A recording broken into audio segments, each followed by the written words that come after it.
સહુ જીરાવલાની દેહરી બોલે કર્મ કાપતા ભક્તો બોલે યાત્રીઓનો જથ્થો બોલે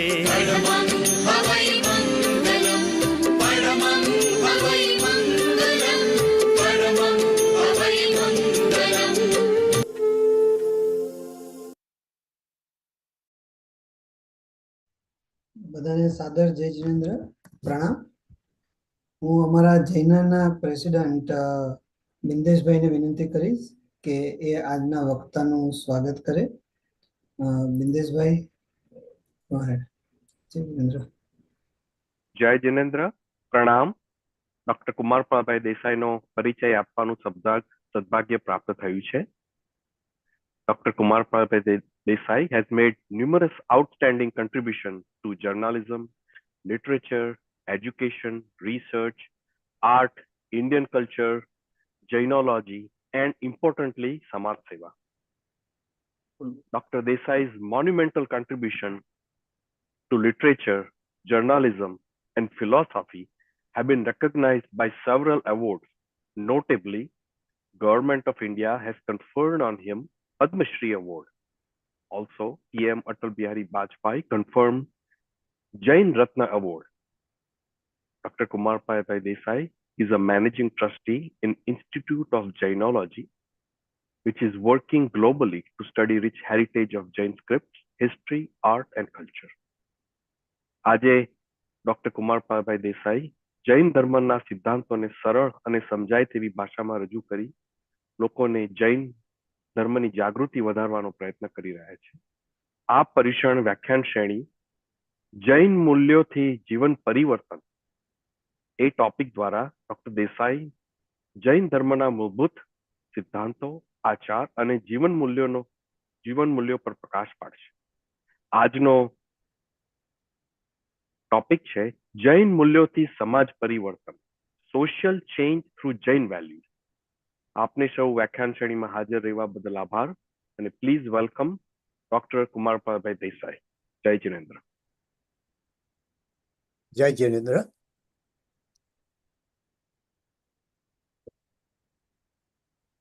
આગમ સૂત્રની જે વાણી થી આજે આપણી આ સ્વાધ્યાય યાત્રાનો પ્રારંભ કરીએ. ચત્તારી પર મંગાણી દુલ્હાણી જંતુઓ. આ સંસારમાં જીવને માટે, મનુષ્યને માટે 4 વસ્તુઓ અત્યંત દુર્લભ છે. માણુ સત્તમ સુવી શ્રદ્ધા સંયમમી ય વીર્યમ. ઉત્તરાધ્યયન સૂત્રની આ ગાથા કહે છે, 3જા અધ્યાય પ્રથમ ગાથા કહે છે. આપ સૌ જાણો છો કે એમાં પરમાત્મા ભગવાન મહાવીર સ્વામીનો અંતિમ ઉપદેશ સંગ્રહાયેલો છે. એમાં 4 બાબત કહે છે કે એ અત્યંત દુર્લભ છે.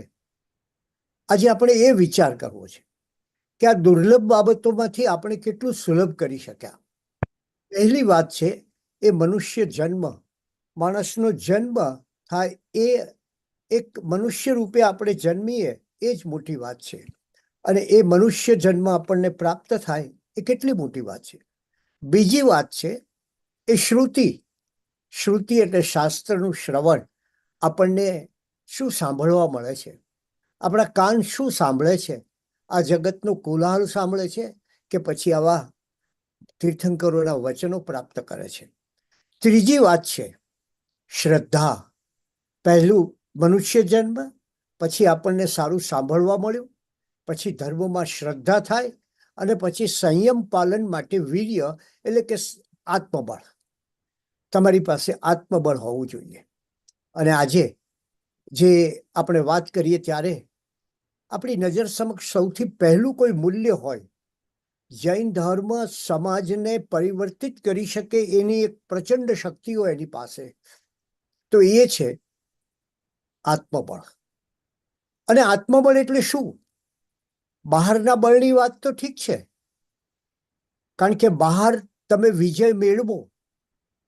આપણા ગ્રંથોએ કહ્યું છે કે દુર્ગમ સંગ્રામમાં, દુર્ગમ એટલે ખૂબ કપરા અઘરા ફાઇટિંગમાં, દુર્ગમ સંગ્રામમાં વિજય મેળવનાર વીર પુરુષ કરતા પણ પોતાના આત્માનો વિજય મેળવનાર વધારે ચડિયાતો વીર છે.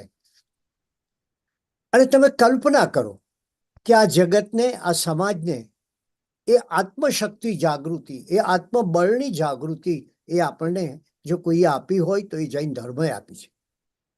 અને હવે પછી પણ આ જમાનામાં અને આ યુગમાં આ આત્મબળની સૌથી વધારે મનુષ્યને જરૂર છે.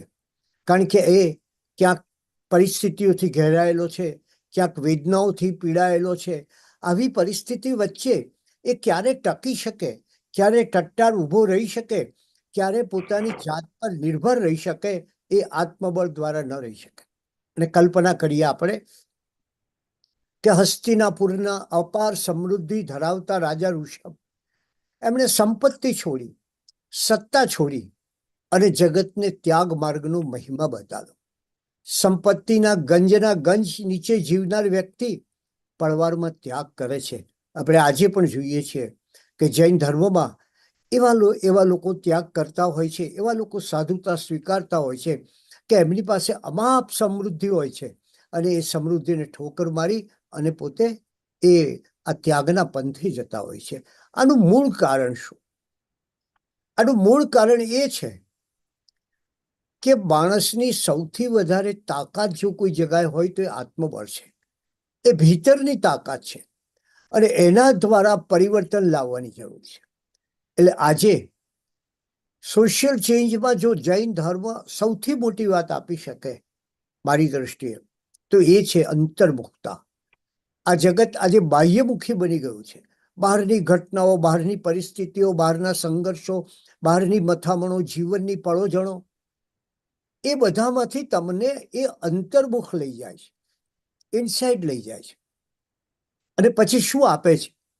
એ તમને અંદર લઈ જાય છે, તમારા ભીતરમાં લઈ જાય છે, બહાર નહીં. ઉપવાસ. આપણે ઉપવાસ કરીએ છીએ એનો અર્થ આપ સૌ જાણો છો કે ઉપ એટલે આત્મા અને વાસ એટલે વસવું. આજે મારે ઉપવાસ છે અને ઉપવાસ છે એટલે મારી બધી જ બાહ્ય પ્રવૃત્તિઓ બંધ છે. મારે કોઈ નોકરીએ જવાનું હોય, બિઝનેસ કરવાનું હોય, આ બધું બંધ છે. અને પછી હું આ જગતની સઘળી બાહ્ય પ્રવૃત્તિઓથી મુક્ત થઈને મારા ભીતરની આંતર પ્રવૃત્તિ તરફ જાઉં છું. એટલે આ બહુ મોટી વાત છે. આપ જાણો છો યુનાઇટેડ નેશન્સના મહામંત્રી દાગ હેમરશિલ્ડ એક સમયના બહુ જ પ્રભાવશાળી વ્યક્તિત્વ. જગતના વિવાદોનો ઉકેલ લાવવા માટે એ સવારમાં પેરિસમાં હોય, બપોરે વળી ચા પીતા હોય એ લંડનમાં હોય અને બીજે દિવસે સાંજનું ભોજન એ અમેરિકામાં લેતા હોય. આવી દોડધામ ઇજિપ્તના ઇઝરાયલના પ્રશ્નોને ઉકેલવા માટે એમણે એમની આત્મકથા લખી. અને આખી આત્મકથામાં લખ્યું કે હું અહીંથી અહીંયા ગયો, આને મળ્યો, આની મુલાકાત લીધી, આ દેશના રાજપ્રમુખને મળ્યો. અને આ બધું લખ્યા પછી એમણે પોતાની આત્મકથામાં છેલ્લે લખ્યું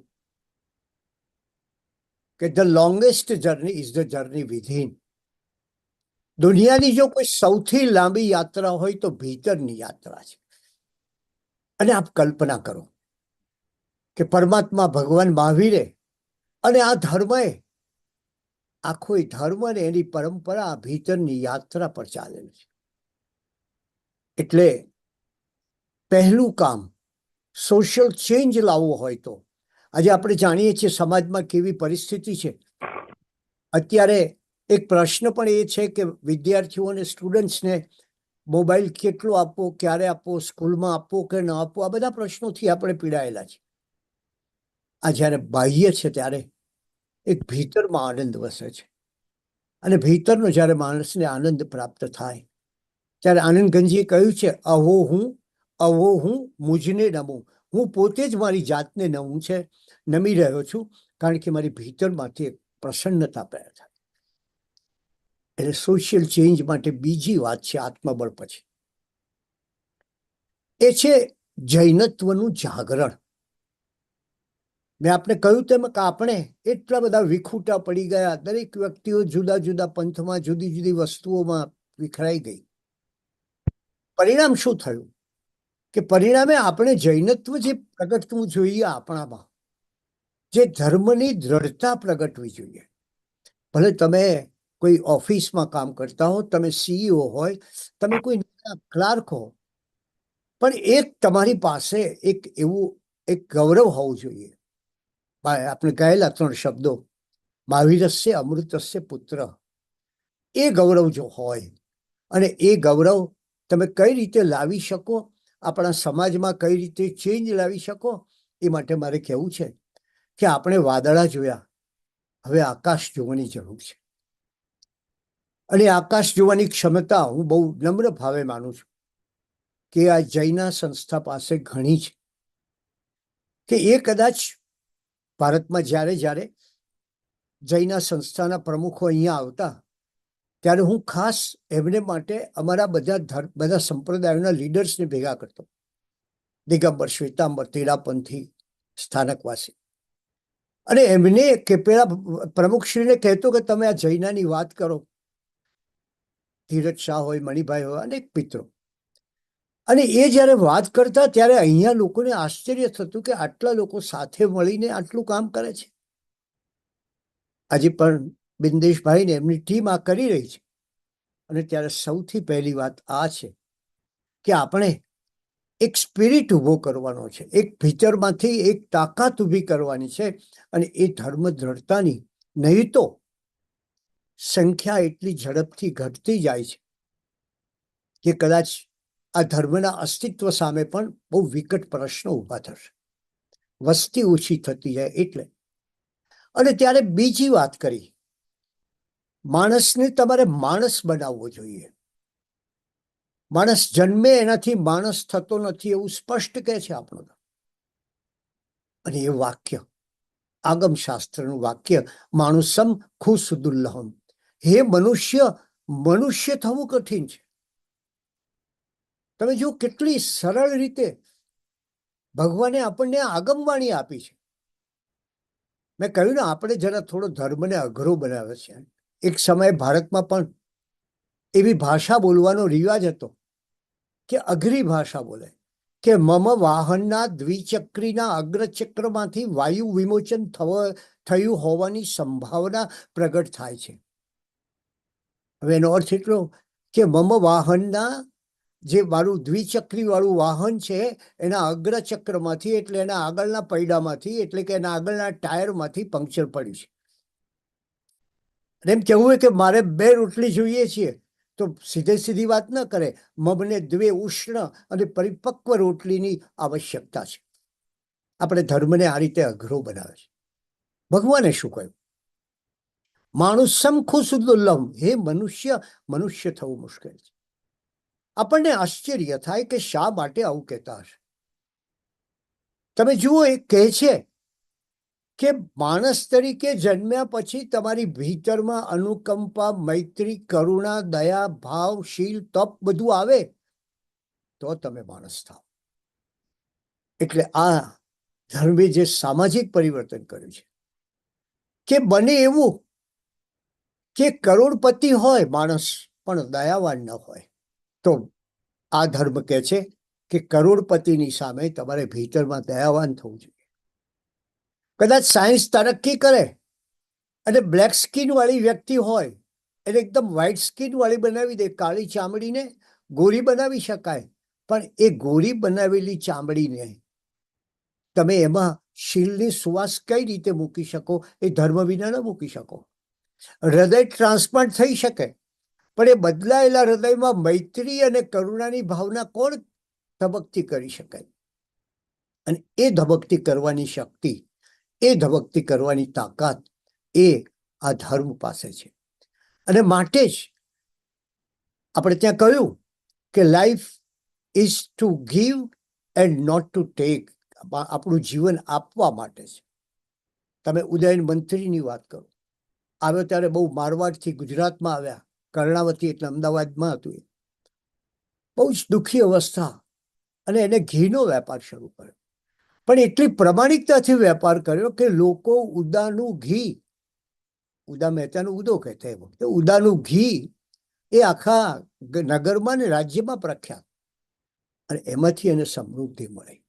તો આ વાત છે કે પહેલા આપણામાં દ્રઢ શ્રદ્ધા હોવી જોઈએ આ ધર્મ તરફ, પરમાત્મા તરફ, મહાવીરના શાસન તરફ. જો આ દ્રઢ શ્રદ્ધાના પાયા ડગમગતા હશે તો જીવનમાં ક્યાંય ધર્મ આરાધનાનો પ્રકાશ આવશે નહીં. એ દ્રઢ શ્રદ્ધા કે જે કંઈ છે, જે ઈશ્વર કરે છે, આ મારો પરમાત્મા છે અને એ જ મારું શરણ છે. ત્યારે આપણી શ્રદ્ધાને શું છે? આપણે ખરેખર શ્રદ્ધાવાન છીએ? ભગવાને કહ્યું છે એક જગાએ કે શ્રદ્ધા અત્યંત દુર્લભ છે. એ કેમ? કેમ કે માણસનું મન છે ને અત્યંત ચંચળ છે. એને કોઈ એમ કે તારે આ વસ્તુ જોઈએ છે, જો આની ઉપાસના કર તો મળી જશે, તો એ બધું છોડીને એની ઉપાસના કરે. જે પેલી કથા છે ને કે એક ભાઈએ બાધા લીધી કે જીવનમાં લાડુ ન ખાવા, પછી ભોજન માટે બેઠા હશે બીજે એકાદ દિવસ પછી, ને સરસ મજાના લાડુ જોયા એટલે એમણે કહ્યું પોતાની બાધાને ટ્રાન્સફર થવાનું, કહે તું દાળ ઉપર ટ્રાન્સફર થઈ જા. પછી એ બાધા દાળ ઉપર ટ્રાન્સફર થઈ, પછી થોડા દિવસ પછી ક્યાંક ભોજનમાં ગયા ને દાળ બહુ સરસ હતી. એટલે એમણે કહ્યું કે છેલ્લે એમ કહ્યું કે ભાઈ હવે તું શાક ઉપર ટ્રાન્સફર થઈ જા. કોઈક વખત શાક પણ સારું બન્યું, એટલે છેલ્લે એમણે નક્કી કર્યું કે તું કારેલાના શાક ઉપર ટ્રાન્સફર થઈ જા, કારણ કે એમને કારેલાનું શાક ભાવતું નહોતું. એટલે કારેલાના શાકની બાધા રાખી, લાડુમાંથી છે કારેલાના શાક સુધી પહોંચી ગયા. આ ચંચળતા છે, આ ચિત્તની ચંચળતા છે.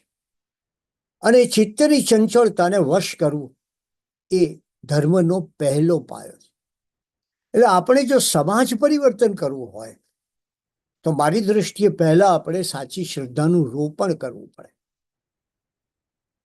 બીજું આપણી પરંપરા, મહાજન પરંપરા. તમે જો એક વિશ્વાસ હતો લોકોને જૈન સમાજ પર. રાજા અને પ્રજા વચ્ચેનો કોઈ સેતુ હોય, કોઈ બ્રિજ હોય, એ મહાજન પરંપરા હતી.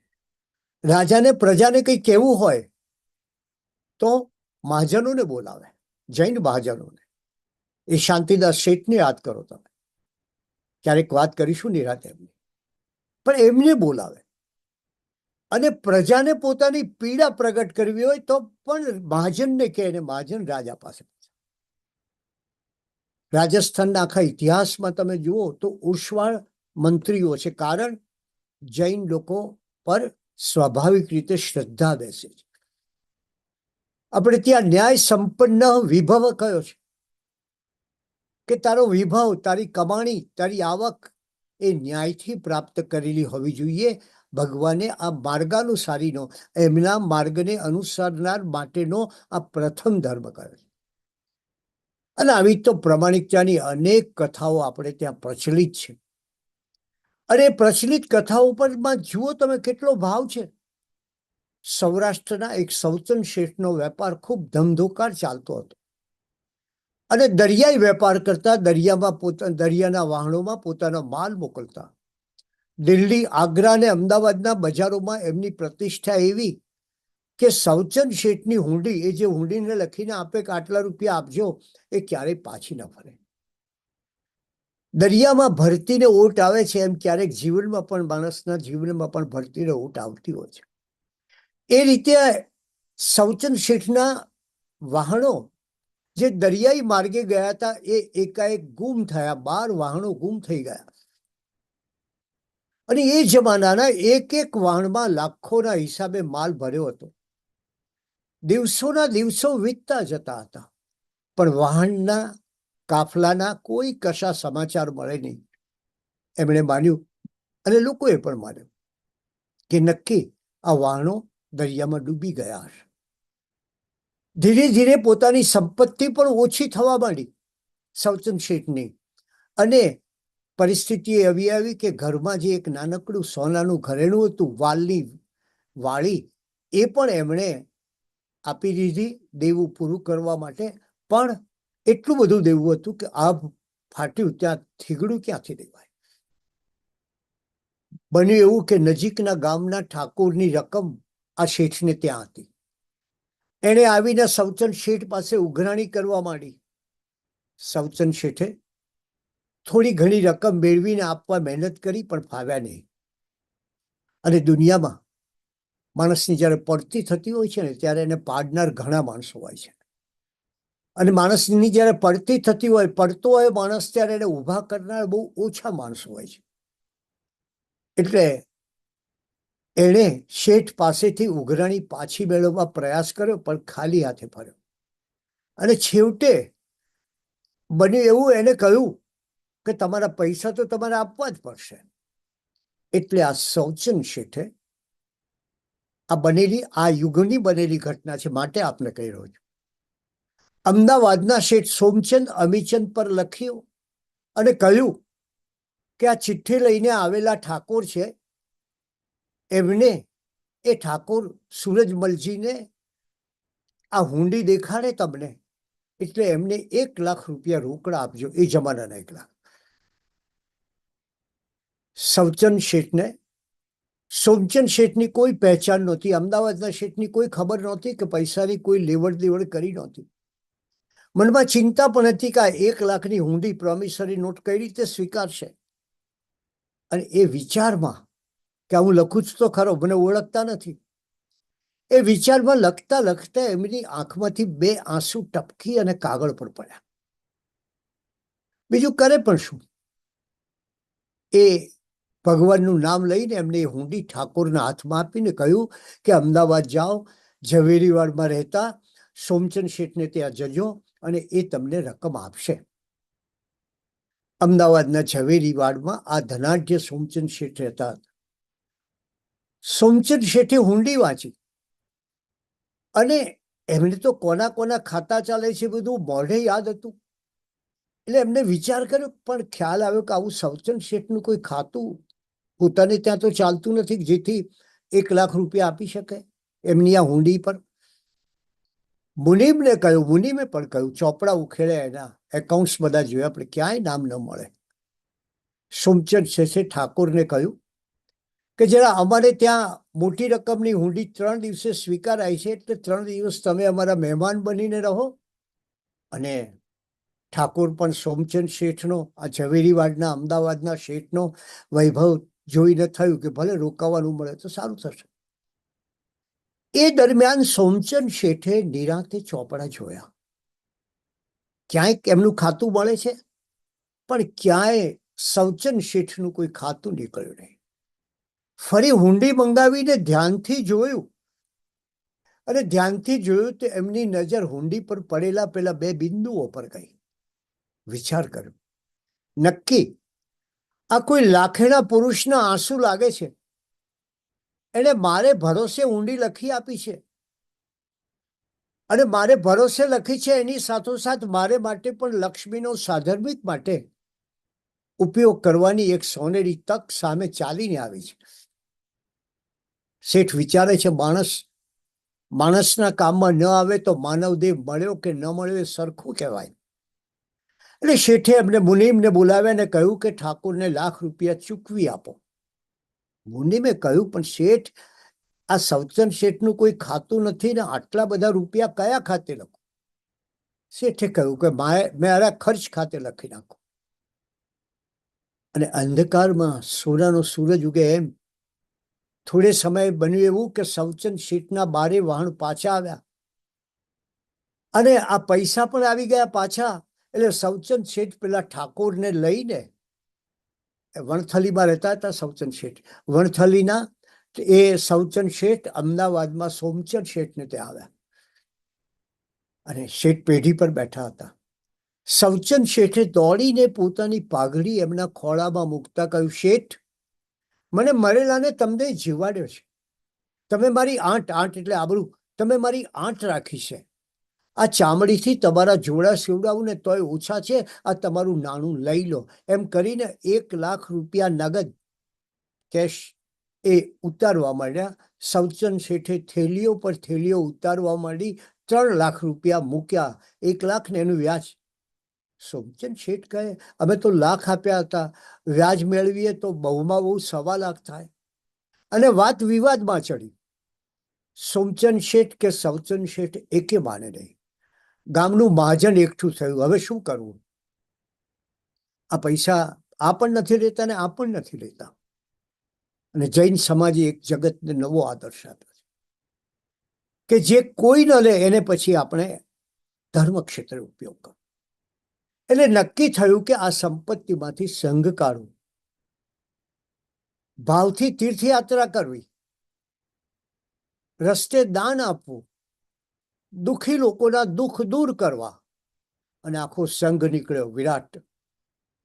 શ્રી શત્રુંજય મહાતીર્થ પર ગયો અને ત્યાં જઈને બાકીનું દ્રવ્ય, હજી દ્રવ્ય વધુ હતું, તેનાથી દેરાસરો બાંધ્યા. આજે એ સવા સોમાની ટૂંક આપ શ્રી શત્રુંજય તીર્થની યાત્રાએ જાઓ ત્યારે જુઓ છો, અને ત્યારે કહે છે કે તમે જોઈને આપણું અંતર બોલી ઉઠે. રંગ છે સવા સોમાને, દુનિયામાં રાખ રખાપત હજો તો આવી હજો, માણસાઈ મળો તો આવી મળજો, લક્ષ્મી મળો તો આવી મળજો. તો જુઓ તમે કે એક ન્યાય સંપન્ન વિભવ નો મહિમા કરીને આપણે આ સમાજમાં એક મોટું પરિવર્તન લાવી શકીએ. ગઈકાલે થોડીક વૃક્ષોની વાત કરી હતી. ઋષભદેવ ભગવાનના શ્રી રાયણ વૃક્ષની વાત કરી હતી, વૃક્ષના મહિમાની વાત કરી હતી. દરેક પરમાત્માના ચૈત્ય વૃક્ષો, એ દરેક ચૈત્ય વૃક્ષોનો વિચાર કરો. પરમાત્માને જે કંઈ જ્ઞાન થયું એ સઘળું જ્ઞાન, કેવળ જ્ઞાન એ ચૈત્ય વૃક્ષ નીચે થયું. આમ વૃક્ષ આપણા જીવન સાથે જોડાયેલું હતું. આજે આપણે જાણીએ છીએ કે જગતની કેટલી વિકટ પરિસ્થિતિ છે. ગઈકાલે કહ્યું હતું કે હવે એસિડ રેઇન આવે એવી પરિસ્થિતિ છે. અને ખરેખર આ બન્યું છે કે વૃક્ષોનો જે સંહાર કર્યો મનુષ્ય જાતિએ 15મી સદીમાં, એક સરસ મજાના વૃક્ષો, કેલ્વેરિયા વૃક્ષો મોરેશિયસમાં થતા હતા. આ કેલ્વેરિયા વૃક્ષોમાં લગભગ એ 200 થી 300 વર્ષ જીવતા. આ મોરેશિયસ ટાપુમાં તમે જાઓ, એના જૂના ચિત્રો જુઓ તો તમને આજુબાજુ કેલ્વેરિયા વૃક્ષોથી ભરાયેલો ટાપુ, ભરાયેલો દરિયા કિનારો લાગે. એ વૃક્ષો ઉપર ડોડો નામનું પક્ષી બેસતું.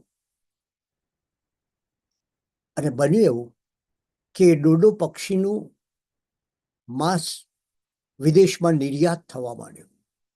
અમુક દેશોમાં એની વાનગી વધારે પ્રસિદ્ધ થઈ, એટલે લોકોએ સંહાર કરી નાખ્યો ડોડોનો. બીજી બાજુ નવા વૃક્ષો ઉગતા નહીં. એટલે લોકોને સવાલ થયો કે આ કેમ નવા કેલ્વેરિયા વૃક્ષો, આપણે એની ડાળી લઈને મૂકીએ, એ કેલ્વેરિયા વૃક્ષ ઉપર જે ફળ થાય છે એ ફળ લઈને જમીનમાં નાખીએ, ખાતર નાખીએ, પણ વૃક્ષો થતા નથી. કારણ શું? તપાસ કરતા ખબર પડી કે આ કેલ્વેરિયા વૃક્ષો ઉપર જે ફળ થતું એ ડોડો પક્ષી પોતે લેતું અને લઈને પછી એ બહુ કઠણ હોવાથી બહાર નીકળી જતું એના ટોયલેટ મારફતે, અને એ જમીન પર પડતું ને એમાંથી કેલ્વેરિયા ઉગતા. હવે તમે કલ્પના કરો, ડોડો જ નથી ત્યાં કેલ્વેરિયા ક્યાંથી ઉગે? આજે દુનિયા આખી એને જતનથી જાળવવા માટે રાત દિવસ એક કરે છે. જે કંઈ થોડા વૃક્ષો છે તેને કલ્પના કરીએ કે માણસે એક વૃક્ષનો સંહાર કરી, વૃક્ષનો નથી સંહાર કર્યો. એ વાણી આગમ વાણી, જેને તું પરિતાપ આપે છે એને તું પરિતાપ આપતો નથી, તારી જાતને પરિતાપ આપે છે. એ આજે છે. આપણે પૃથ્વીનું જેને ઉષ્ણતામાન કહીએ એ 1.5 ડિગ્રી વધ્યું છે, અને હવે કદાચ થોડા સમયમાં એ એનાથી વધારે વધશે. અને ત્યારે તમે જૈન સાધુના આચારમાં, જૈન શ્રાવકના જીવનમાં પર્યાવરણની કેવી ખેવના હોય છે એનો વિચાર કરો. આપણું આખું શાસ્ત્ર એ પર્યાવરણ પર આધારિત છે. અને સેંકડો વર્ષો પહેલા આપણા આગમ સૂત્રોએ કહ્યું. આપે જોયું હશે કે હું આગમ સૂત્રો સિવાય બીજા બહુ ઓછા રેફરન્સ લઉં, કારણ કે ધર્મના મૂળ સુધી જ જવાની પહેલા આપણે આવશ્યકતા છે, અને તો જ આપણે એની ભવ્યતા પામી શકીએ. એ આગમ સૂત્રે કહ્યું જીવા વહો અપવહો. બહુ સરસ કહે છે કે જીવનો વધ એ તારો પોતાનો વધ છે, અને એટલે આપણે એ જોવું છે કે જેમ મેક્સિકોના હોમ્સ ઓડિજર, જે બહુ મોટા એન્વાયરમેન્ટનું કામ કરનારા છે, ફરિયાદ કરે છે કે we are killing the masterpieces of life on the planet and destroying life support system. આપણે જાતે જ આ પૃથ્વી પરના માસ્ટરપીસ છે બધા, એનો નાશ કરીએ છીએ, અને એનાથી આપણા જીવનને જે સહયોગ મળે, જીવનને જે ટકાવે, એ સિસ્ટમનો નાશ કરીએ છીએ. ત્યારે એ વિચાર કરીએ કે ડૉક્ટર જગદીશચંદ્ર બોઝે થોડા સમય પૂર્વે સાબિત કર્યું કે આ વૃક્ષોમાં જીવ છે, વનસ્પતિમાં જીવન છે, અને આપણા ગ્રંથોએ વર્ષો પહેલા કહ્યું. તો આજે જો સામાજિક પરિવર્તન લાવવું હોય તો એનો એક મોટો ઉપાય જૈન સમાજે પર્યાવરણની વાત વધારે પ્રગટ કરવી જોઈએ, એન્વાયરમેન્ટની વાત. કારણ કે એના આચારમાં, એના વિચારમાં, એના સાધુ જીવનમાં સર્વત્ર તમને એક સોશિયલ ચેન્જ માટેની એક ત્રીજી બાબત એ છે સ્પિરિચ્યુઆલિટી. આ ધર્મે આપણને કહ્યું કે ધર્મ છે એ વૃદ્ધોની ચીજ નથી, ઓલ્ડ પીપલની વાત નથી, એ યુવાનની વાત છે. તમે વિચાર કરો, યુવાનીમાં લોકોએ જેને ધર્મ માટે સંસારનો ત્યાગ કર્યો એવા દાખલા ક્યાં ઓછા છે? આપ સૌ એ જાણો છો. વર્ધમાન યુવાન હતા, ઘણા શ્રેષ્ઠીઓએ યુવાન વયે ત્યાગ કર્યો. પાદલિપ્ત સૂરીની કથા તમે જાણતા હશો. એમનું જીવન 8 વર્ષની વયે વિદ્યાધર ગચ્છના આચાર્ય નાગહસ્તી પાસે એમણે દીક્ષા લીધી, અને એ પછી શત્રુંજય ની તળેટીમાં નાગાર્જુન નામના એક યોગીએ પોતે એક નગર વસાવ્યું, અને નગરને નામ આપ્યું પાદલિપ્તપુર. પાદલિપ્ત સૂરીની સ્મૃતિમાં પાલિતાણા આજનું. આપણે શોધીએ કે કોઈ જૈન આચાર્યના નામ પરથી નગરનું નામ પડ્યું હોય તેવું આ એક દ્રષ્ટાંત છે, જે કદાચ વિરલ હશે, પણ એની પાછળ છે જૈન સાધુની પ્રચંડ આધ્યાત્મિકતા. સિદ્ધસેન દિવાકર હોય, દેવરજી ગણી ક્ષમાશ્રમણ હોય, માનતુંગ સુરી હોય, અને કલિકાલ સર્વજ્ઞ હેમચંદ્રાચાર્ય હોય. અપ્રતિમ પ્રભાવ, અપ્રતિમ. સમગ્ર રાજ્ય ઉપર, અને એ સમયે ગુજરાતનું રાજ્ય અત્યંત વિશાળ હતું, એટલો બધો પ્રભાવ એ ધારે કરી શકે, પણ એમણે ક્યાંય પોતાનો જુદો પંથ ન સ્થાપ્યો. મહાવીરની જ સદાય સ્તુતિ કરી. આચાર્ય હીર વિજય સુરી, ઉપાધ્યાય યશો વિજયજી, અને આજ સુધી આપ જુઓ તમામ ફિરકાના જે સાધુ સાધ્વીઓ છે, એમાં જે એક આધ્યાત્મિકતાનો સ્પર્શ છે જોઈએ, અને એ આધ્યાત્મિકતા આપણે આજે જગતને આપવી છે. પણ કેવી આધ્યાત્મિકતા? યુવાનની આધ્યાત્મિકતા, ઘરડાની આધ્યાત્મિકતા નથી. સ્વામી વિવેકાનંદને કોઈએ પૂછ્યું કે આધ્યાત્મિકતાનો પહેલો પાઠ શું? તો એમણે કહ્યું ફૂટબોલ રમો. એમ જીવંત આધ્યાત્મિકતા, સ્પિરિચ્યુઆલિટી જીવંત જોઈએ, અને જીવંત હોય ત્યારે જ વ્યક્તિમાં એક ભાવ પેદા થાય. આપણે જોઈએ છીએ કે આ બધાએ એક ઉચ્ચ જીવનની શોધ માટે આ કામ કર્યું. શ્રીમદ રાજચંદ્રે ઘણી નાની વયે આત્મસિદ્ધિ શાસ્ત્રની રચના કરી અને આધ્યાત્મિકતાનો ઉલ્લેખ આપ્યો. એક સોશિયલ ચેન્જ કરી શકે એવી મોટું સામર્થ્ય, જે કદાચ આપણા લક્ષ્યમાં ઓછું આવ્યું છે, પણ એ છે કોરોનાના સમયમાં જૈન ધર્મના કાર્યો. ક્યારેક જોજો, ઇંગ્લેન્ડની વુલ્વરહેમ્પ્ટન યુનિવર્સિટીના રિસર્ચ ફેલો અને international society for the studies of new રિલિજિયન્સ એના જ્યોર્જ ડી ચેસિડેસ એક પુસ્તક તૈયાર કર્યું. એને જુદા જુદા ધર્મના બે વ્યક્તિઓને કહ્યું. મેં પણ એમાં એક પોતાની વાત રજૂ કરી. એને એમ પૂછ્યું કે તમારા ધર્મમાં એનું રિએક્શન શું આવ્યું?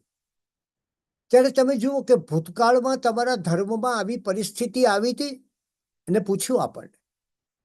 અને બીજી વાત કે કોઈ પણ ધર્મમાં પરિવર્તન આવે, કોરોનામાં આવીનું આપણે સૌ જાણીએ છીએ કેવું પરિવર્તન આપણા જીવનમાં આવે, ત્યારે મોટે ભાગે વિરોધ થતો હોય છે. પરિવર્તન મોટે ભાગે પુરાણી પ્રથાઓને અનુસરવાનો કેટલાક લોકો જનૂનપૂર્વક આગ્રહ રાખે છે.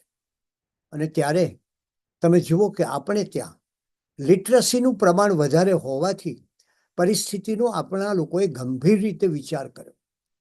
અને કોઈ રૂઢિચુસ્તતાથી નહીં, કોઈ શાપ લાગ્યો છે એનાથી એવો વિચાર કદી નહીં કર્યો, કોઈ ભગવાને આપણા ઉપર ગુસ્સે થયા છે એમે માન્યું નહીં. પણ આપણે વિજ્ઞાનની નજરે, સાયન્સની દ્રષ્ટિએ જોયું અને એ રીતે એનો પ્રયાસ કરીને એને અનુકૂળ થવા પ્રયાસ કર્યો. આપણે જાણીએ છીએ કે ધાર્મિક ક્રિયાઓમાં ઘણું પરિવર્તન કરવું પડ્યું, પરંતુ એની સાથોસાથ જે નવું પરિવર્તન આવ્યું એ સમયનું, એ કોરોના કાળના સમયનું, એ આપણે સ્વીકાર્યું. સૌથી વધુ તો લોકોને ખ્યાલ આવ્યો કે જો બધું જ બંધ થઈ જાય તો તમારી પાસે શું છે? ત્યારે ખબર પડી કે આત્મજ્ઞાન અને આત્મખોજ છે તમારી પાસે. અને એથી જ આ જૈન ધર્મ એ આત્માને લક્ષ્યમાં રાખીને આચરવામાં આવતો હોવાથી એ સમયે આપણે જાણીએ છીએ આત્મલક્ષી આચારો વધી ગયા.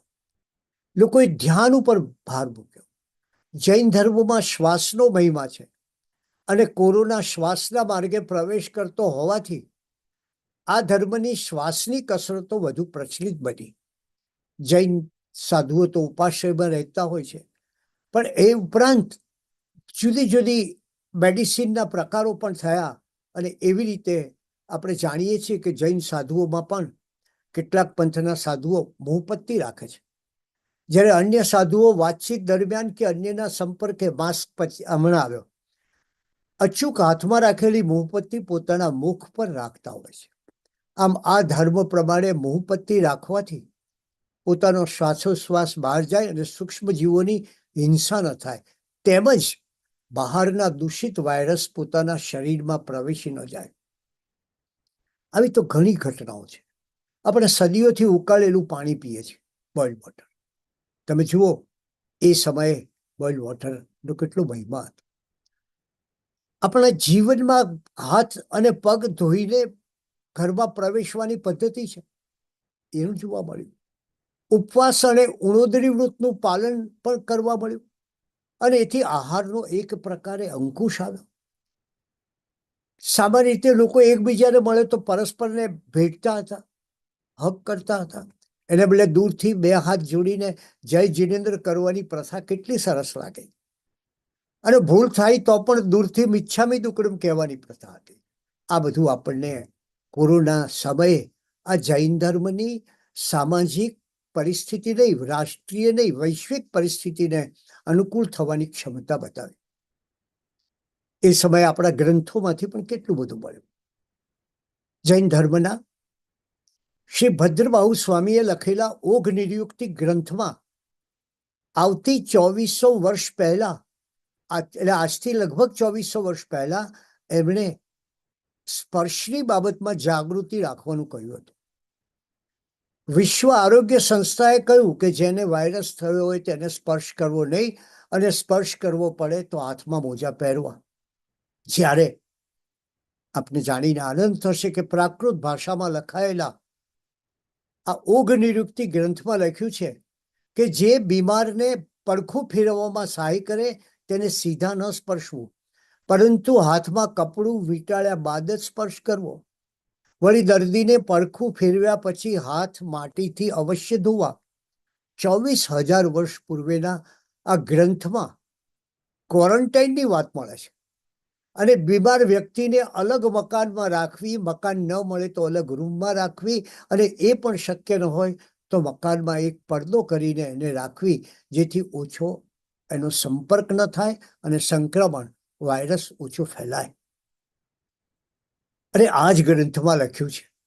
તમે જુઓ કેટલી અદ્ભુત વાત છે આ, કે સંક્રમિત થયેલી વ્યક્તિ, જેને વાયરસ લાગુ પડે છે, તેને વ્યક્તિએ જેને સ્પર્શ કર્યો હોય, 2400 વર્ષ પહેલાની વાત છે, એની એવી વસ્તુને અડવું નહીં, અને પોતાના કાર્યો માટે એ બીમાર વ્યક્તિ જે દ્વારથી અવર જવર કરે તે દ્વારથી અન્યએ અવર જવર કરવી નહીં. જે ઘરમાં આવો વાયરસ લાગ્યો હોય, એટલે કે ચેપ લાગેલો શબ્દ છે, ચેપ લાગ્યો હોય, એ ઘરના આહાર પાણી ન લેવા, કારણ કે એનાથી સંક્રમણ વધુ થઈ શકે છે. તમે જુઓ વાયરસ વિશેનો કેટલો અભ્યાસ છે. ધાતુને સ્પર્શ ક્યારેય ન કરવો, કારણ કે એનાથી સંક્રમણ વધી શકે છે. અને આ રીતે ઓઘનિયુક્તિમાં આચાર્ય ભદ્રબાહુ સ્વામીએ ખૂબ સુંદર રીતે સંક્રમિત થયેલો વ્યક્તિ એને કેવી રીતે ક્વોરન્ટાઇન રાખવો, કેવી રીતે સોશિયલ ડિસ્ટન્સ રાખવું, એની વાત કરવી છે. મારે એ કહેવું છે કે આપણા ગ્રંથોમાં આવી અનેક વસ્તુઓ પડી છે.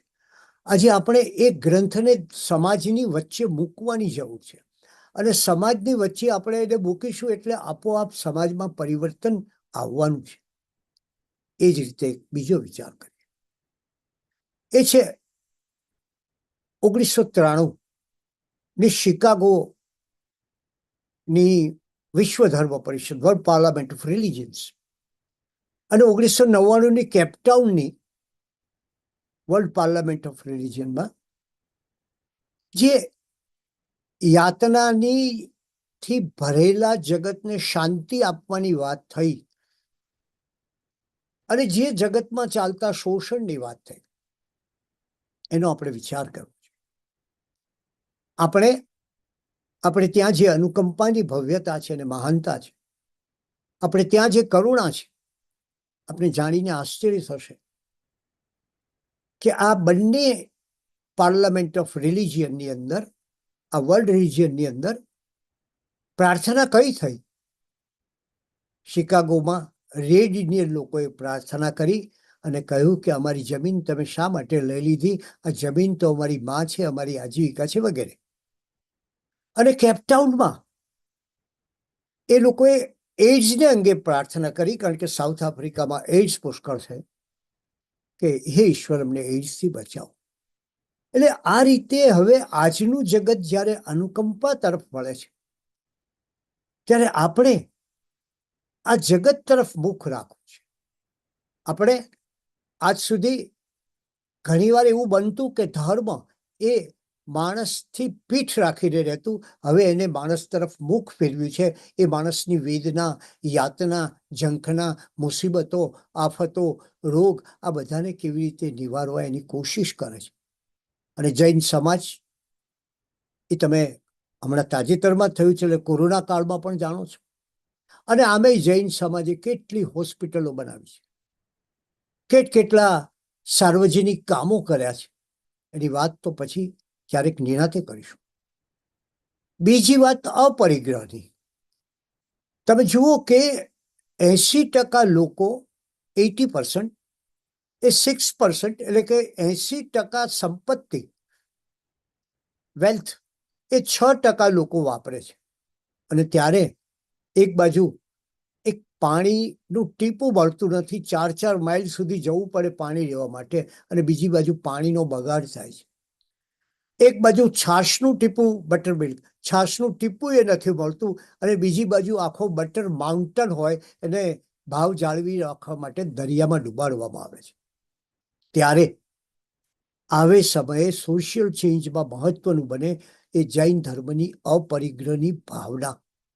જો આ જગતને, આજે જગતમાં કેટલો બધો ભૂખમરો છે, આપ જાણો છો, હંગર, અને એમાંથી ઉગારવું હશે તો આપણે આ અપરિગ્રહની દ્રષ્ટિ લોકોને આપવી પડશે. જો એ નહીં આપીએ તો આ જગતની કઈ પરિસ્થિતિ થશે એનો પણ આપણે થોડોક વિચાર કરવો જોઈએ. અને ત્યારે એ સોશિયલ ચેન્જ માટે આપણે આજે જાગૃત. જાગેલી વ્યક્તિ પણ ક્યારેક ખતરનાક હોય છે. સુતેલાઓ માટે જાગેલો ખતરનાક હોય છે. કોઈ માણસ જાગી ગયો હોય એ ખતરનાક હોય છે. માણસ ઘણીવાર ખુદ જાગી શકતો નથી, માટે સૂતેલા માણસોની ભીડ ધર્મમાં જામી જાય છે, અને એ સૂતેલો માણસ શું કરે છે? એ ક્યારેક બુદ્ધ પર થૂંકે છે, જીસસને ફાંસી આપે છે અને મીરાને ઝેરનો કટોરો મોકલે છે. અને ત્યારે આપણે એ માણસની સ્થિતિ, એનો વિચાર કરવો જોઈએ કે આપણે આ રૂઢિઓને કેવી રીતે જોઈએ છીએ. એવું તો નથી બનતું ને કે મીરા ને આપણે ઝેરનો કટોરો મોકલતા હોઈએ, એ સંતની આવી અવજ્ઞા કરતા હોઈએ, એવું તો નથી થતું ને. એનો આપણે વિચાર કરવો જોઈએ. અને આને માટે એક બહુ દુઃખદ ઉદાહરણ એ વીરચંદ રાઘવજી ગાંધીનું છે. એ ભારતથી ગયા ત્યારે એમની સભામાં ખુરશીઓ ઉછળી. લોકોએ કહ્યું કે પરદેશ ગમન ન જવાય, ફોરેન ટ્રીપ ન થાય આપણાથી. પાછા આવ્યા ત્યારે એમને જ્ઞાતિની બહાર મૂકવામાં આવ્યા. અને એ સમયે જ્ઞાતિની બહાર મુકાવવું એ બહુ ભયાનક વસ્તુ હતી. કોઈ તમારી સાથે સંબંધ ન રાખે, તમારા સગાઓ પણ ન રાખી શકે. અને ત્યારે આત્મારામજી મહારાજે, વિજય વલ્લભ મહારાજના ગુરુ આત્મારામજી મહારાજે એક પુસ્તક લખ્યું છે, ક્યારેક આપ જોજો, શિકાગો પ્રશ્નોત્તર. અને એમાં એમણે વેદના ઠાલવી છે કે મારો આ વીરચંદ ગાંધી તો કેવો સરસ રીતે ગયો છે. મારી પાસે પણ એના પુરાવા છે કે એમને જહાજમાં જતા પહેલા ખાસ જે કંપની હતી, જે ફોરેન એમને મોકલતી હતી, એ કંપની પાસે પરમિશન માગી હતી કે મને મારું ભોજન અલાયદું થવું જોઈએ અને મારો રસોઈયો પણ અલાયદો હોવો જોઈએ. અને મહુવાના એક નથુ મનછા નામના ભાઈને એ રસોઈયા તરીકે લઈ ગયા. એમણે અમેરિકામાં એ સમયે ઘણા દિવસો ફળથી પોતાનું જીવન ગાળ્યું, એવા ઉલ્લેખો છે. અને 600 થી વધારે પ્રવચનો આપ્યા. એ પ્રવચનોની વાત કોઈક વાર નિરાતે કહીશ. અદ્ભુત છે. એ કઈ તાકાત હશે ને કયું આત્મબળ હશે એની આપ સૌ કલ્પના કરો કે એ જમાનામાં, જે જમાનામાં ભારત, એ લોકો એમ માનતા કે જંગલી દેશ છે, સ્ત્રીઓ ઉપર ખૂબ જુલમ થાય છે, કોબરા રાજાઓ અને મદારીઓનો દેશ છે. એ જમાનામાં એણે અમેરિકામાં ભાષણ આપ્યું, ઇન્ડિયાઝ મેસેજ ટુ અમેરિકા. આ તાકાત હતી. એ જમાનામાં એને સભામાં બેસીને કહ્યું, બહેનોની સભા હતી, કે તમે આ હેટમાં પીંછા રાખો છો ને એ બરાબર નથી. એના દ્વારા પક્ષીઓની કઈ સ્થિતિ થાય છે એ તમારે જાણવી જોઈએ. એને કોન્સન્ટ્રેશન ઉપર પ્રવચન આપ્યા અને કહ્યું કે તમે આ કોન્સન્ટ્રેશનની વાત કરો છો, ખરું કોન્સન્ટ્રેશન તો અમારે ત્યાં છે. અને પછી એને કોન્સન્ટ્રેશનના 8 પ્રવચનો આપ્યા. અને એ પ્રવચનમાં એમણે શ્રીમદ રાજચંદ્રજીના શતાવધાનની વાત કરી. એ પ્રવચનમાં એમણે ગટુલાલજી મહારાજના શતાવધાનની વાત કરી. અને એ પ્રવચનમાં એમણે કલિકાલ સર્વજ્ઞ હેમચંદ્રાચાર્ય મહારાજની વાત કરી કે 40 લૈયાઓ બેઠા હોય, લખનારા રાઇટર્સ, અને કલિકાલ સર્વજ્ઞ પહેલાની પાસે જાય અને પહેલા ગ્રંથની પહેલી લાઈન લખાવે, બીજા પાસે જાય ને એને બીજા ગ્રંથની પહેલી લાઈન લખાવે. એ રીતે એમણે આ ગ્રંથોનું સર્જન કર્યું. એ વિચાર કરીએ કે આપણે આજે એક પગલે ચાલવું છે કે રૂઢિચુસ્તતા, રૂઢિ સમજદાર હોય તો બરાબર છે, પણ એવી રૂઢિચુસ્તતા હોય કે જેને કારણે આપણે કોઈ કલ્પના ન થાય એટલા વિવાદો થાય. અને આપણે ત્યાં દુર્ભાગ્યે વિવાદ કરનારા લોકો ઘણા વધુ હોય છે. અને ત્યારે આપણે જરા મોકળાશથી આ ધર્મના આકાશને એમને બતાવવું જોઈએ. અને એ જો આ ધર્મના આકાશને જોશે તો જ આપણે સમજી શકીશું કે આ ધર્મ કેટલો મહાન છે ને કેટલો વિશિષ્ટ છે. અને ત્યારે એ જગતને માં પરિવર્તન લાવવા માટે આપણે આ કરીશું કે આ અહિંસાનો ધર્મ આપીશું. આપ જાણો છો, આલ્બર્ટ આઇન્સ્ટાઈને અમેરિકાના પ્રેસિડેન્ટ રૂઝવેલ્ટને એક વિખ્યાત પત્ર લખ્યો હતો, જેમાં જર્મન વૈજ્ઞાનિકો બોમ્બ બને એવા ભયને અનુલક્ષીને એમણે કહ્યું હતું કે આપણે બોમ્બ બનાવવા જોઈએ, એ ગંભીરપણે વિચારવું જોઈએ. અને પછી ધીરે ધીરે એમને ખ્યાલ આવ્યો કે આ તો મેં ખોટું કહી દીધું. એટલે એમણે આઇન્સ્ટાઈને અણુયુદ્ધને રોકવા માટે પાછું પ્રેસિડેન્ટને લખ્યું, પણ એ કાગળ એમનો પ્રેસિડેન્ટ જોઈ શક્યા નહીં. અને હિરોશીમા અને નાગાસાકી પર બોમ્બ પડ્યો. અને આજે ત્યાં સ્મારક છે કે મનુષ્ય જાતિ ફરી કદી બોમ્બ ફેંકવાની મૂર્ખાઈ નહીં કરે. આપણે જાણીએ છીએ વારંવાર મૂર્ખાઈ કરે છે. અને ત્યારે એ અહિંસાનો પાયો, બધા જીવોની સમાનતામાંથી અહિંસાનો આ પ્રાદુર્ભાવ થયો છે. અને એ પ્રાદુર્ભાવને કારણે આપણે આજે જગતને એ બતાવવાનું છે, આજે સમાજમાં એ ચેન્જ લાવવાનો છે કે અહિંસા એ કોઈ કાયરની નથી. લોકો એમ માને છે કે આપણે કેવી રીતે અહિંસક થઈ શકીએ? તો અહિંસા સાથે જોડાયેલું છે આત્મબળ. અને આપણે આ કહેવું છે કે જો આત્મબળ તમારું ન હોય તો તમે અહિંસક રહી શકો નહીં. બીજું, અહિંસા એ નેગેટિવ વાત નથી, હકીકતમાં તો એ પોઝિટિવ વાત છે. એટલે અહિંસા એટલે દયા, સહાનુભૂતિ, ઉદારતા અને સદભાવના. અને માટે જ આ ધર્મ એ આપણને એક જુદા સ્થળે લઈ જશે, અને એ છે માનવ પ્રેમ. એ વિજ્ઞાનની અંદર માનવતા મૂકી શકે એમ છે. અને એ મુકાય ત્યારે આપણે જાણીએ છીએ કે આ ધર્મ એ કઈ રીતે પોતાના ધર્મનું પાલન કરે છે. એને માટે ધર્મ એ તલવારની ધાર નથી, કોઈ શસ્ત્ર નથી કે જેનાથી મારે ધર્મનો પ્રસાર કરવાનો હોય. એ તો ધર્મ એ તલવારની ધાર નથી, પણ માણસના હૈયાને સાંધનારી સોય છે. એ એક માણસના દુઃખને, બીજા માણસના દુઃખને એકબીજાને વહેંચતું કરે. એ દુઃખ વહેંચવું, સુખ વહેંચવું એ કરનારું છે. અને માટે આપણે એ જોઈએ કે આપણે હથિયાર લઈને ધસી આવનારો, ધન લઈને ચોરી જનારો, આ બધા લોકોનો ધર્મે શા માટે વિરોધ કર્યો છે? અને માટે જ જૈન ધર્મનો રસ્તો એ અહિંસાનો રસ્તો છે. અને માણસે શત્રુને હણે, એના માટે ગુજરાતીમાં શબ્દ છે શત્રુઘ્ન. પણ શત્રુને હણવાને બદલે આપણે અજાત શત્રુ થવું છે. પહેલો રસ્તો એ વીરનો માર્ગ છે, જે શત્રુને હણતો હોય. અને બીજો રસ્તો અજાત શત્રુ બનવું, કોઈ શત્રુ નહીં, એ મહાવીરનો માર્ગ છે. આતતાઈને એટલે કે શત્રુને હણવા કરતા એને પ્રેમથી સ્વીકારવા માટે અને સુધારવા માટે વધારે પરાક્રમની જરૂર પડે છે. કુમાર વર્ધમાન મહાવીર બન્યા, એનું ખરું રહસ્ય જ આ છે.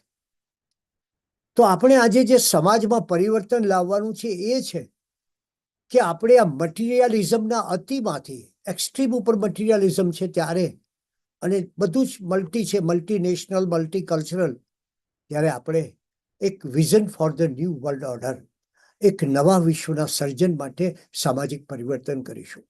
અને એ છે આપણી શૈલી, આપણું જીવન, આપણા બધા સિદ્ધાંતો, આપણા ઉપવાસ આદિ વસ્તુઓ, આપણું વિજ્ઞાન. તો ઘણા વખતથી કેટલીક મારી કલ્પનાઓ હજી બાકી છે. અને ત્યારે માર્ટિન લ્યુથર કિંગે કહેલું કે main is a dreaming animal. Main is a dreaming animal. માણસ એક સ્વપ્ન સેવી છે. અને મારું પણ એક સ્વપ્ન છે કે એવી લેબોરેટરી હોય કે જ્યાં જૈન ધર્મના સાયન્સના બધા પ્રયોગો થતા હોય, સાયકોલોજીના પ્રયોગો થતા હોય, અને એના દ્વારા એ ધર્મના સિદ્ધાંતો ઉજાગર થતા હોય. આજે આપણી પાસે આચાર્ય શ્રી નંદી ઘોષ વિજયજી જેવી થોડીક વ્યક્તિઓ છે, પણ કોઈ લેબોરેટરી નથી કે જ્યાં બેસીને આ સિદ્ધાંતોની તપાસ કરવામાં આવે. અને એ સિદ્ધાંતોની તપાસ થાય, એ ઉપવાસની તપાસ થાય, એ નિસર્ગોપચાર એની તપાસ થાય. અને એ તપાસ થાય ત્યારે આપણે કદાચ આ જગતને એક નવી રોશની અથવા નવો પ્રકાશ આપી શકીએ. અનેકાંતની વાત તો ક્યાંથી ભૂલી શકાય? એ અનેકાંત દ્વારા આપણે જગતને ફેરવવું છે. સાચું તે મારું નહીં, પણ મારું તે સાચું એમ કહેવું છે. સ્વયં જૈન ધર્મના સમયે અનેક મતો પ્રચલિત હતા. એક મત બીજા મત સાથે લડતો હતો. એવે સમયે જૈન ધર્મે કહ્યું, ખંડન નહીં, મંડનની ભાવના કરો. તમારી એકાંતી બનેલી દ્રષ્ટિને અનેકાંતી બનાવો. એટલે કે તમારી દ્રષ્ટિનું સત્ય અને સામી વ્યક્તિનું સત્ય એ બંને ભેગા થાય અને એના દ્વારા પરિવર્તન કરો. હું એમ કહું છું કે જગતનો માણસ અનેકાંતની વાત છે. કે આ જગતનો માણસ બીજાની દ્રષ્ટિએ વિચારે અને જોતો થાય તો જગતના અડધા દુઃખો ઓછા થઈ જાય. આઈન્સ્ટાઈને આ ભૌતિક વિજ્ઞાનમાં સાપેક્ષવાદ આપ્યો, તો ભગવાન મહાવીરે આપણને વ્યવહાર જગતમાં સાપેક્ષવાદ આપ્યો. એક મોટી વાત એ આપણી ધર્મ સહિષ્ણુતાની છે, અને એ સહિષ્ણુતા દ્વારા પણ આપણે આ સામાજિક પરિવર્તન સાધી શકીએ છીએ. માટે આજે તો મારે આપણે એટલું જ કહેવું છે કે આપણી પાસે અનેક વિશાળ આકાશ છે, એને ખોજ કરવાની છે, એની શોધ કરવાની છે. એ અનેકાંત હોય. સ્વયં મહાત્મા ગાંધીજીએ કહ્યું છે કે હું જ્યારે સાઉથ આફ્રિકામાં કામ કરતો હતો અને સત્યાગ્રહ કરતો હતો, ત્યારે હું અનેકાંતવાદના પરિચયમાં આવ્યો અને પહેલી વાર હું સમજ્યો. પહેલા તો હું હિન્દુને હિન્દુની દ્રષ્ટિથી ને મુસલમાનને મુસલમાનની દ્રષ્ટિથી જોતો. પછી મને ખબર પડી કે આ બંને તો એક છે. હું શીખ્યો કે હિન્દુએ મુસલમાનની દ્રષ્ટિથી વિચાર કરવો જોઈએ અને મુસલમાને હિન્દુની દ્રષ્ટિથી વિચાર કરવો. એમણે કહ્યું આ અનેકાંત મને મળ્યો, અને અનેકાંતને કારણે મારા જીવનમાં એક નવો પ્રકાશ, નવી સમજણ ઉગી. મારે કહેવું છે કે આપણે આ વ્યાપક સમન્વય, આ સમાજના વ્યાપક સમન્વયમાં, આપણી એકતાના વ્યાપક સમન્વયમાં, મેં આપણે કહ્યું હતું ને કે બહુ ઓછા મતભેદો છે આપણા સંપ્રદાયો વચ્ચે. સૌ સંપ્રદાયો તમે જો સાચા હો તો તમને ખૂબ પ્રેમ આપે છે, અને ત્યારે આ જૈના દ્વારા એ સિદ્ધ પણ તમે કરી રહ્યા છો. ત્યારે આપણે એક એવા સામાજિક પરિવર્તનો કરીએ કે જેનાથી આ વૈશ્વિક દ્રષ્ટિએ ગણાતો સમાજ, આ સુખી સમાજ, આ સમૃદ્ધ સમાજ, આ વાણિજ્યની દ્રષ્ટિએ શ્રેષ્ઠ સમાજ, આ બુદ્ધિશાળી સમાજ, આ ટેકનોલોજીના ક્ષેત્રે આગળ વધેલો સમાજ, આ દૂર દેશાવર જઈને પોતાની તાકાતથી અત્યંત અને સરસ મજાની સમૃદ્ધિ મેળવનારો સમાજ, એ સમાજ આવતા સમયમાં આ જગતને એક નવું દર્શન આપે એવા સમાજના પરિવર્તનને માટે આજે આપણે એક પ્રયાસ આરંભીએ. એ જ આજના દિવસની આપણી ફલશ્રુતિ.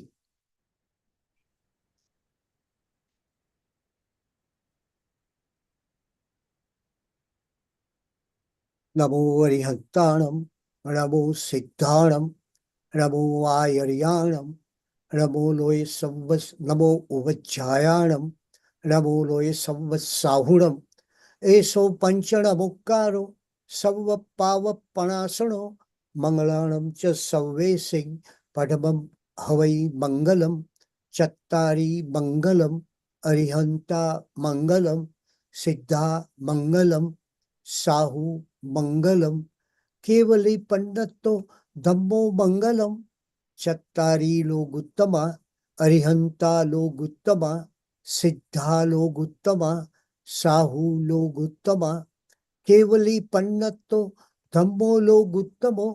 ચત્તારી શરણમ પવજ્જામિ, અરિહંતા શરણમ પવજ્જામિ, સિદ્ધે શરણમ પવજ્જામિ, સાહુ શરણમ પવજ્જામિ, કેવલી પન્નત્તમ ધમ્મમ શરણમ પવજ્જામિ. ઉપસર્ગાક્ષયયાન્તિ છિદ્યન્તે વિઘ્નવલ્લયઃ, મનઃ પ્રસન્નતામેતિ પૂજ્યમાને જિનેશ્વરે. સર્વમંગલ માંગલ્યમ સર્વકલ્યાણકારણમ પ્રધાનમ સર્વધર્માણામ જૈનમ જયતિ શાસનમ. શિવમસ્તુ સર્વજગત પરહિત નિરતા ભવન્તુ ભૂતગણા, દોષા પ્રયંતુ નાશમ સર્વત્ર સુખી ભવતુ લોક. આ સર્વલોક સુખી થાય આ સામાજિક પરિવર્તનોથી, એ ભાવના સાથે. જય જિનેન્દ્ર.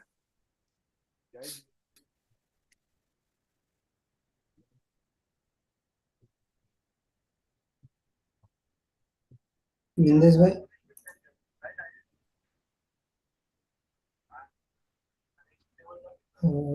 નિંદેશભાઈ નહીં. Savitaji, can you please share a thank you note? Can you hear me?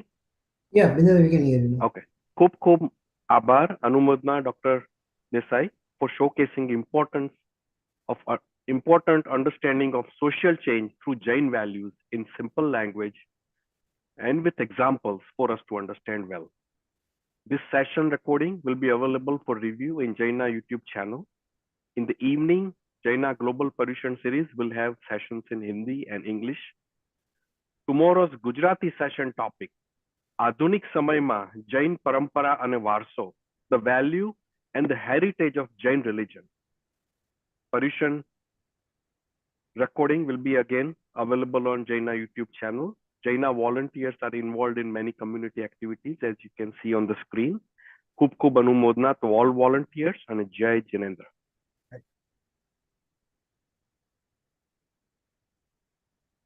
Jai Jindal, I'm ending this meeting for